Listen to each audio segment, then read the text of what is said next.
সূরা সাবার ৩৬ নম্বর আয়াতে বলা হয়েছে, রিজিক নির্ধারিত থাকার পরও যেমন কিছু কাজ বা আমলের মাধ্যমে এটি বাড়ানো সম্ভব, তেমনি কিছু কাজের কারণে রিজিক ক্ষতিগ্রস্ত হয়। আল্লাহ তাআলা পবিত্র কোরআনে ইরশাদ করেছেন, তুমি বলো, নিশ্চয় আমার রব যাকে ইচ্ছা তার রিজিক সম্প্রসারিত করে দেন, আর যাকে ইচ্ছা তার রিজিক সংকুচিত করে দেন, কিন্তু অধিকাংশ মানুষ তা জানে না। যেসব কাজে মানুষের রিজিক ক্ষতিগ্রস্ত হয় তার মধ্যে অন্যতম হল গুনাহ বা পাপাচারে লিপ্ত থাকা।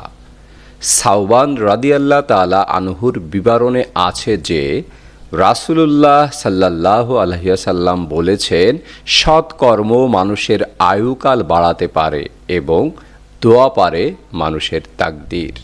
আর মানুষ তার পাপ কাজের কারণে প্রাপ্ত রিজিক থেকে বঞ্চিত হয়। ইবনে মাজাহ হাদিস নাম্বার 4022। মানুষ যখন প্রাপ্ত নিয়ামতের শুকরিয়া আদায় করে না, তখন তার থেকে সে নিয়ামত ছিনিয়ে নেওয়া হয়, আর এতে ক্ষতিগ্রস্ত হয় মানব জীবন এবং কমে যায় রিজিক।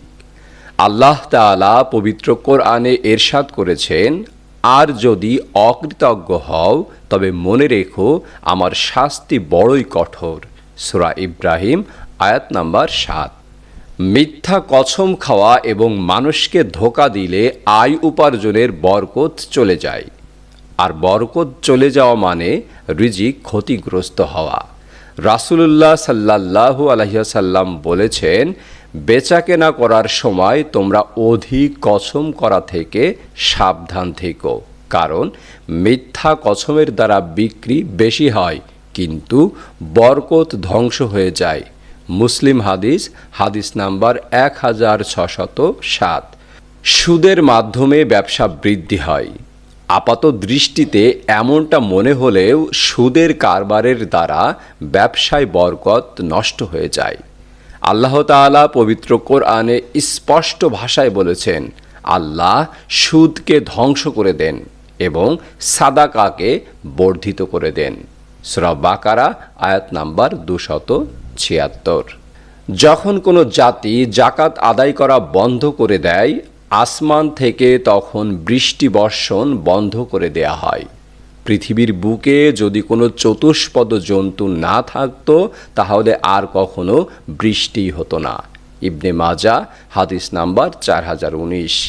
হারাম উপার্জনে রিজিকের বরকত কমা প্রসঙ্গে আল্লাহ তাআলা ইরশাদ করেছেন, হে মানব জাতি, তোমরা পৃথিবী থেকে হালাল ও পবিত্র বস্তু ভক্ষণ করো। সূরা বাকারা আয়াত নাম্বার 168।